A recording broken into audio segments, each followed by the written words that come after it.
Existe vida após o parto? Olá, eu sou Giovanni de Souza, hoje são 21 de dezembro de 2021, são 21 horas e 52 minutos e eu quero desejar a você e toda a sua família um feliz ano novo na presença do Senhor. Que Deus em Cristo continue abençoando toda a sua vida, principalmente neste ano que irá se iniciar, nos permitindo o Senhor. Lição número 4 da classe de jovens. Você precisa nascer de novo? Texto principal. Jesus respondeu: na verdade te digo que aquele que não nascer da água e do Espírito não pode entrar no reino de Deus. João capítulo 3, versículo 5. Resumo da lição. A mensagem de Jesus é bem clara: não basta ser religioso. Nosso texto bíblico está em João capítulo 3, versículos do 1 ao 7. Introdução.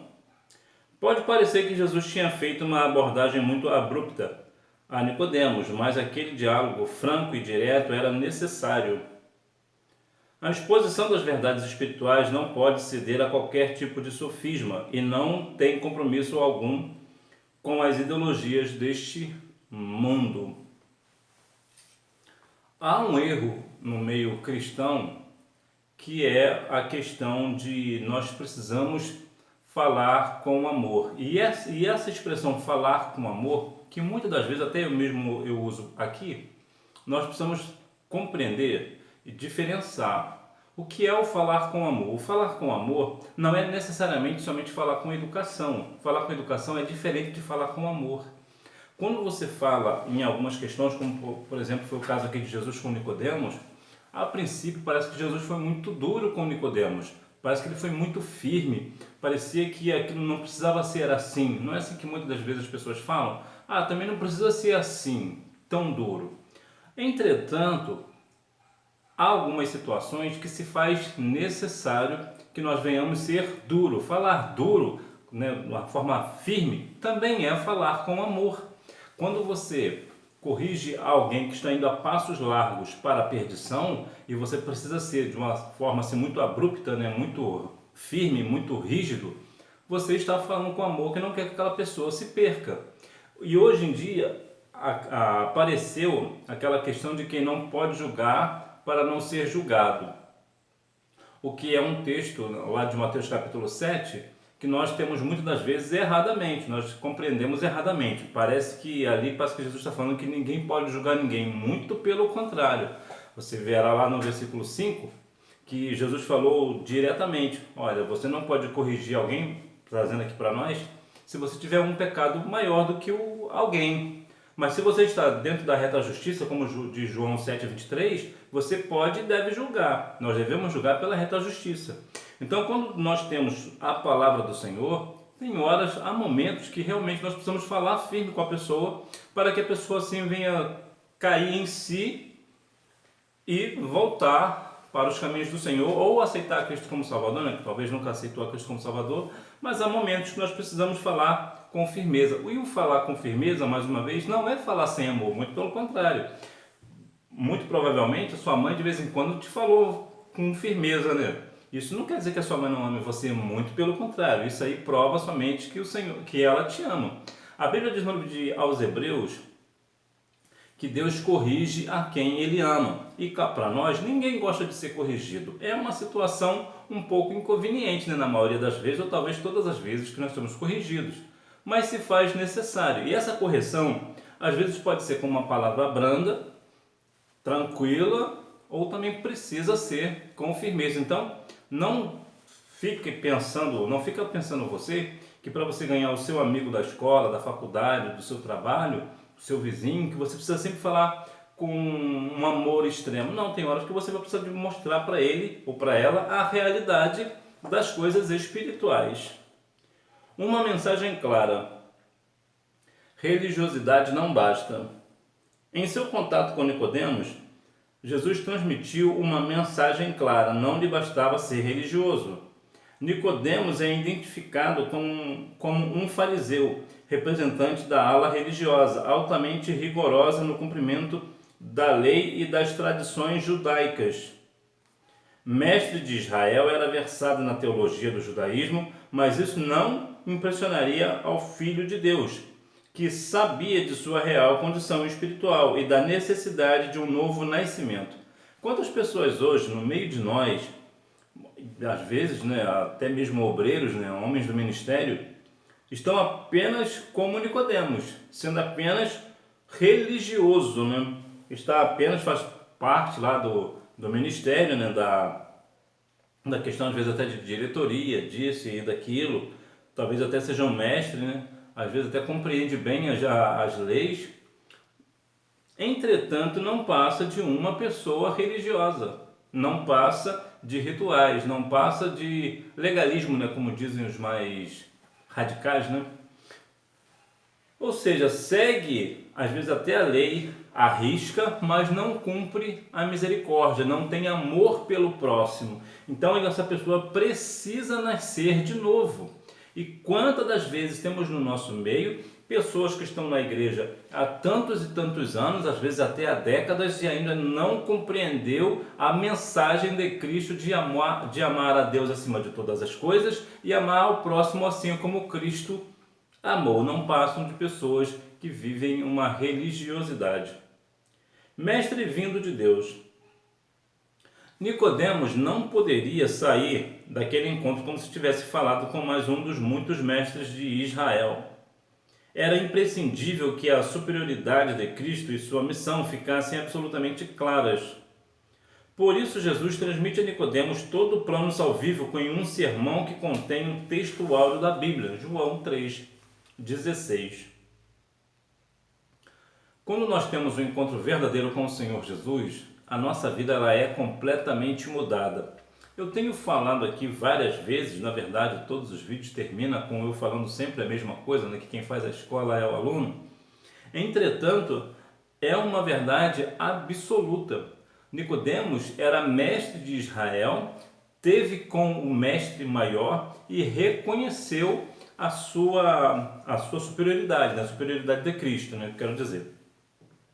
Então veja que Jesus deixou claro, Jesus como mestre deixou claro a sua mensagem, a sua missão, mostrou, foi claro com Nicodemos. Por isso a vida de Nicodemos foi transformada. Quantas das vezes as pessoas parecem que estão na igreja e ainda não conheceram de fato a Cristo?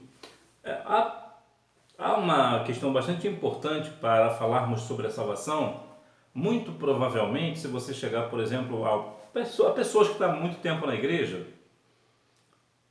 e você fizer uma pergunta bem clássica, perguntar: você é salvo? O que a pessoa responde?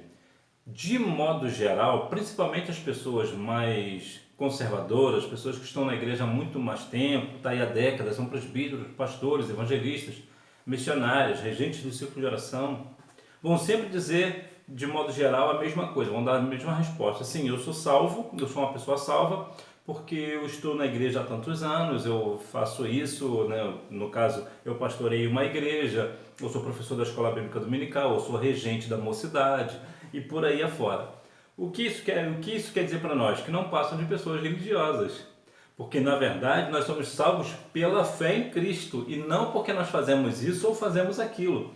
É claro que uma pessoa salva, ela participa das atividades da igreja. Uma pessoa salva, ela tem algo da parte do Senhor para dizer, tem a comunhão, né, com os irmãos. É claro que tem. É claro que a pessoa que é professor da escola bíblica dominical é uma pessoa salva em Cristo, uma missionária salva em Cristo, a regente do círculo de oração é uma pessoa salva em Cristo, o pastor. Mas isso é porque ela tem fé no Senhor e não porque ela faz essas coisas. Então, de forma geral, como foi o caso de Saulo e de Zaqueu, e também aqui de Nicodemos, quando se encontrou com Jesus, teve sua vida transformada, diferente do jovem rico. Veja que o jovem rico era somente mais um religioso. Ele sabia de todas os mandamentos do Senhor, mas Jesus disse o quê? Ainda te falta uma coisa, vai, vende tudo e terás algo comigo, né? E o que acontece? O jovem saiu da presença do Senhor. E há uma outra questão para se falar sobre o jovem rico, é que muitas pessoas falam que Deus não desiste de você. Desiste sim. Você por acaso, você vê lá no livro de Lucas que é mencionado isso, Jesus ia atrás do jovem rico? Não, Jesus não foi atrás do jovem rico. Por quê? Porque Jesus desistiu dele. Por quê? Porque existem situações, não é digamos que Jesus não quer mais saber dele. Não é isso. Se ele porventura se arrependesse depois, certamente também seria salvo. É porque muitas das vezes nos dias de hoje estamos vivendo uma sociedade que parece que é Deus que tem que implorar para que nós venhamos cultuar Ele e aceitá-lo como Salvador. Não é assim. O perigo da relativização, até porque nós é que dependemos do Senhor, nós precisamos do Senhor. João 15,5 nos diz que sem mim nada podereis fazer. Somos nós que precisamos do Senhor.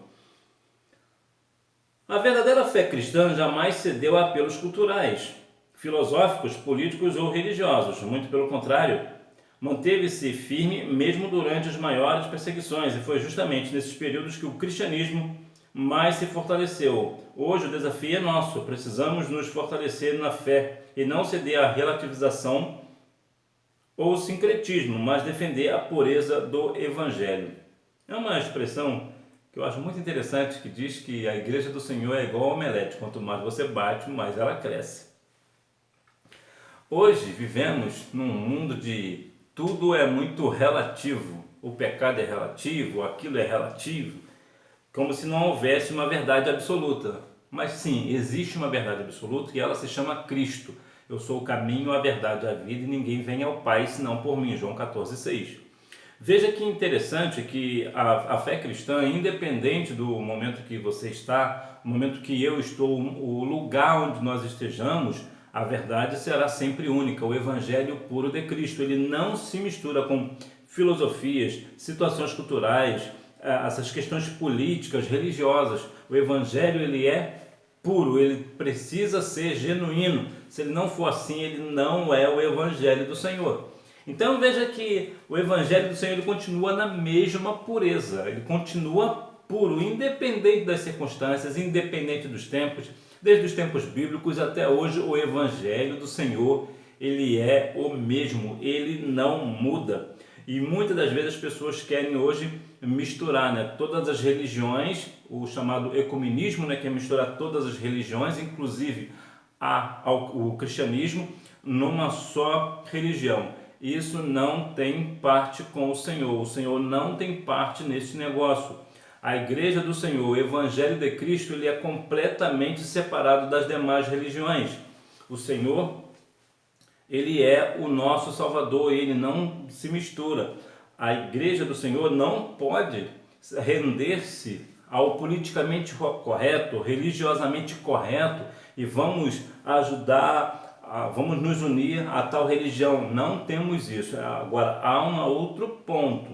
Nós não vamos nos unir numa questão de prestar o culto todo mundo junto, porque isso não é de Deus, não tem mistura, o Senhor não aceita tais coisas. Mas não é por isso que nós vamos desrespeitar as religiões alheias. Aí não, nós devemos respeitar, mas isso também não quer dizer que nós não vamos pregar o Evangelho a essas pessoas. De fariseu a discípulo, príncipe dos judeus. Nicodemos tinha uma posição destacada entre os fariseus, era considerado príncipe dos judeus. Os fariseus eram um grupo religioso surgido com intenções nobres, como revelam muitos estudiosos. Sim, os fariseus eles eram um grupo religioso, eles tinham lá a sua função, tinham até mesmo o seu valor. Entretanto, com o passar do tempo, eles perderam esta essência e transformaram-se em pessoas completamente religiosas, que levavam a lei a ferro e fogo. É isso aqui e acabou. Não possuía a questão da misericórdia, do amor ao próximo. Valia era a lei, importante era a lei. A ideia do fariseu, em parte, é isso. Inclusive Saulo, o apóstolo Paulo, ele era fariseu. Então veja que muitas das vezes as pessoas estão apenas até com intenções nobres, mas não passam de intenções. Então veja que há uma necessidade, Nicodemos tinha uma posição destacada, era um príncipe, príncipe dos judeus, era um grande homem, era estudioso da lei, era mestre de Israel, era uma pessoa, em parte, tinha lá sua importância. Entretanto, a essência, ele não tinha a essência do Evangelho, né? O Evangelho do Senhor, ele não tinha essa essência, ele não sabia, ele não compreendia. Tudo para ele era a ferro e fogo se trazer aqui para o nosso lado, né? É assim e acabou, não existe a misericórdia, né? Um fariseu evangelizado. Esta mensagem produziu algum efeito no coração de Nicodemos. Isto é demonstrado em João 7:50-51, quando junto aos fariseus repreende a conduta deles, que condenavam Jesus sem ouvi-lo. Esta atitude de Nicodemos precisa ser considerada, pois mostra que já havia nele certo grau de fé em Jesus, ao ponto de defendê-lo diante dos furiosos fariseus e sujeitar-se a ser censurado por eles. Agora veja que Nicodemos, que fazia parte dos fariseus, agora ficou contra os fariseus. Ele estava num grupo, pertencia a um grupo, agora ele está contra o próprio grupo em defesa de Cristo. Isso o que nos revela? Nos revela que de fato existia no coração de Nicodemos fé em Cristo. Ele, de fato, ele cria que Jesus era o Cristo. Possivelmente, talvez não compreendia bem o que isso implicava, mas ele tinha no seu coração essa fé, tanto que ele ficou contra os fariseus quando estes queriam condenar a Cristo. No grupo dos discípulos. No segundo momento em que aparece, Nicodemos está ainda entre os fariseus, mas quando Jesus foi crucificado, ele aparece junto a José de Arimateia, identificado como discípulo de Jesus. Naquela ocasião, Nicodemos leva especiarias para a preparação do corpo de Jesus e já não estava mais na companhia dos fariseus. A mensagem do Filho de Deus havia realmente tocado em seu coração, ou seja, Nicodemos foi um bom aluno, ele teve um excelente mestre, o melhor mestre de todos, e aprendeu bem a lição. Então veja que agora ele está no grupo dos discípulos, ele agora outrora fariseu, agora discípulo. E foi lá e levou também as especiarias para assim fazer a preparação do corpo do Senhor. O milagre do novo nascimento, a regeneração. Trata-se do milagre do novo nascimento, através da água e do Espírito, pelo qual somos gerados de novo e passamos a ter vida eterna. Esse novo nascimento é operado em todo aquele que reconhece sua condição de pecador e crê em Cristo como seu Salvador. É essencial para o novo nascimento que o pecador reconheça o seu estado de morte em delitos e pecados. Quando pregamos a Cristo e este crucificado, anunciamos o amor de Cristo para a humanidade, é necessário que esta pessoa que esteja ouvindo a mensagem do Evangelho se arrependa dos seus pecados para poder ter uma regeneração, ter uma mudança de caráter, se tornar uma nova criatura. Eis que tudo se passou, eis que tudo se fez novo. Este novo nascimento, é isso que é a regeneração, de forma bem aqui direta, para que as pessoas venham assim compreender a mensagem da cruz, como diz o hino 291, né, da harpa. Nós vemos que precisamos anunciar a mensagem da cruz. E qual é a mensagem da cruz? Jesus morto pelos nossos pecados e ressuscitado ao terceiro dia dentre os mortos, e agora está à destra do Pai intercedendo por nós. E que o sangue de Jesus Cristo nos purifica de todo o pecado quando nós temos comunhão um com os outros. Regeneração no método da salvação. A regeneração é uma das obras que Deus realiza em nós no processo da salvação.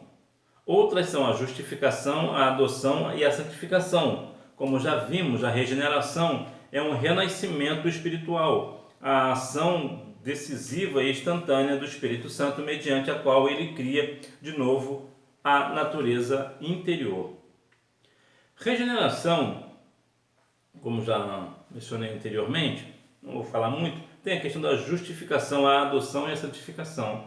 Sem a santificação ninguém verá o Senhor. A santificação ela é um processo que durará toda a nossa vida. Nós precisamos nos santificar todos os dias. Então, todos os dias você irá ouvir mensagem de que você precisa ser uma pessoa santa, separada do pecado.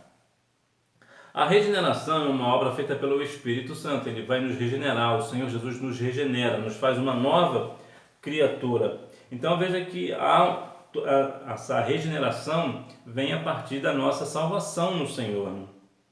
Regeneração e batismo no Espírito Santo. É importante considerar a diferença entre a regeneração, que está no campo da soteriologia, e o batismo no Espírito Santo, que está no campo da pneumatologia. São experiências espirituais distintas que não podem ser confundidas. De forma geral, a regeneração e o batismo no Espírito Santo, para que nós venhamos compreender, o batismo no Espírito Santo é o falar em línguas. A regeneração é segurar a língua para não falar da vida alheia. É a questão do fruto do Espírito. Quando as pessoas hoje são batizadas com o Espírito Santo, mas não têm o fruto do Espírito. E qual é a diferença? A diferença é que os dons espirituais, que é quando a pessoa recebe o batismo com o Espírito Santo, ela recebe os dons espirituais que vêm do Senhor. E o fruto do Espírito? O fruto do Espírito já é uma regeneração, já é algo de caráter humano. Somos nós que vamos, com a ajuda do Espírito Santo, fazer com que nós tenhamos uma vida cotidiana em santidade diante do Senhor. Como isso funciona? Para dar um exemplo bem claro. Por exemplo, quem é batizado com o Espírito Santo fala em línguas estranhas. Isso é a evidência do batismo com o Espírito Santo. E o fruto do Espírito é a pessoa que segura a língua para não falar da vida alheia, para não fazer fofoca, por exemplo. Então veja que são duas coisas distintas. Você não precisa, e eu não preciso, nós não precisamos ser batizados com o Espírito Santo para guardar a língua. Isso é uma questão de conduta humana. É claro que tem, mediante ao Espírito Santo, ele nos ajuda, né? Mas essa é a principal diferença. Conclusão. O diálogo entre Jesus e Nicodemos é uma clara exposição do cumprimento do plano salvífico, com a vinda do Filho de Deus ao mundo, como oferta de salvação para toda a humanidade. O amor de Deus não está limitado a um grupo de pessoas em detrimento de quem quer que seja. Todos indistintamente são chamados à salvação, cuja experiência inicial e fundamental é a regeneração, o novo nascimento. Ou seja, a Bíblia vai nos trazer que todos nós somos agraciados pela graça do Senhor, que é a salvação da nossa alma da perdição eterna. O Senhor, ele não faz distinção de pessoas, como está em Romanos 2:11 e Atos 10:34. O Senhor não faz exceção de pessoa. Toda pessoa que vier a Cristo, de maneira nenhuma ele lançará fora. Ou seja, todas as pessoas têm o direito de salvação, desde que aceite a Cristo como Salvador. É a única regra, para ser salvo, é aceitar a Cristo como o único e suficiente Salvador de sua alma. Hora da revisão. Número 1, não basta ser religioso. Número 2, como príncipe dos judeus. Número 3, João 3,16. Número 4, não ceder aos apelos culturais, filosóficos, políticos ou religiosos. Temos o desafio de nos manter firmes, mesmo durante as maiores perseguições. Número 5, era considerado príncipe dos judeus. Então veja que nós temos isto na nossa vida, que é a questão, do nascer de novo, o novo nascimento. Você precisa nascer de novo.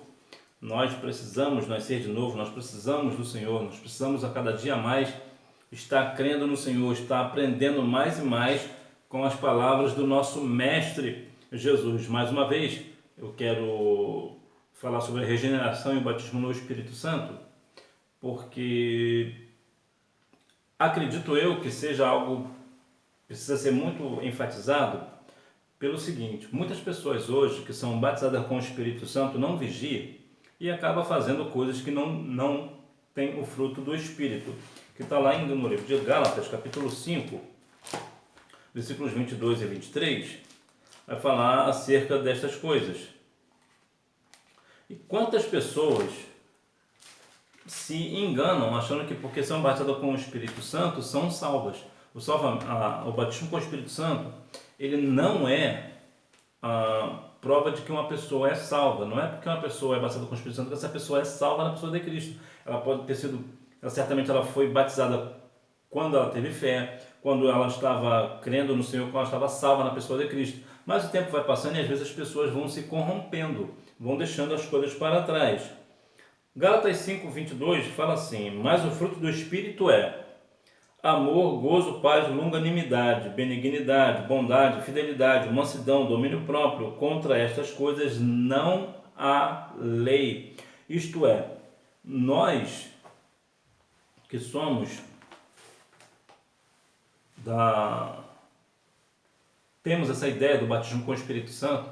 Eu não vou entrar aqui na ideia do batismo com o Espírito Santo e com fogo, porque eu sei que existem duas linhas de pensamento sobre a questão de que o cristão é batizado com o Espírito Santo e com fogo, mas eu não vou entrar neste mérito, porque eu sei que muito provavelmente você tem uma ideia diferente da minha. A minha ideia é a seguinte: o cristão ele é batizado com o Espírito Santo, ponto.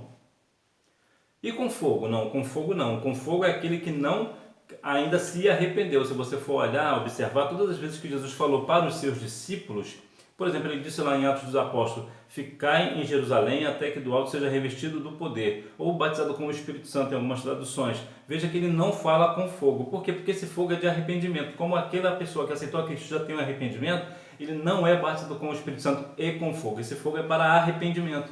Como nós já somos arrependidos, nós já temos o arrependimento, então nós somos apenas batizados com o Espírito Santo. Essa é a minha forma de pensar na questão bíblica. Mas eu acredito mas há muitas pessoas, de forma geral, a Assembleia de Deus, ela pensa que o batismo com o Espírito Santo e com fogo dá a ideia de que com fogo é um complemento, então é um nível acima, vamos assim dizer, né? Alguém que é batizado com o Espírito Santo é de um nível, quem é batizado com o Espírito Santo e com fogo é de outro nível. E eu não penso assim. Para mim, mais uma vez, o cristão é apenas batizado com o Espírito Santo. Mas eu quero dizer sobre a ideia aqui do falar em línguas, tem aqui o fruto do Espírito, mais uma vez. A pessoa que é batizada com o Espírito Santo não é garantia de que é uma pessoa salva. Se ela não vigiar dentro dessa questão do fruto do Espírito, e observe que é o fruto do Espírito, não é plural, não são os frutos do Espírito, é singular, é o fruto do Espírito. É como se fosse uma laranja com 9 gomos, e cada gomo desse seria uma parte do fruto, e os 9 formam um fruto inteiro. A ideia é essa daí. Mas que nós venhamos ser regenerados a cada dia, sermos transformados pela palavra do Senhor, que nós venhamos, se ainda nós não nascemos de novo, que nós venhamos a aproveitar esta oportunidade de nascermos de novo da água e do Espírito, né? A água aqui dá a ideia da palavra do Senhor e o Espírito, como já disse, do Espírito Santo. Nós precisamos ter o Espírito Santo na nossa vida, ter discernimento do Espírito. Nós precisamos viver pela palavra do Senhor. Nós precisamos a cada dia mais buscar o Senhor através da sua palavra. Que Deus em Cristo continue abençoando a sua vida, que você tenha um ano repleto de realizações e de bênçãos diante do Senhor. E que você tenha uma boa aula e não deixe de ir à Escola Bíblica Dominical, até porque quem faz a escola é o aluno. Tchau, feliz ano novo!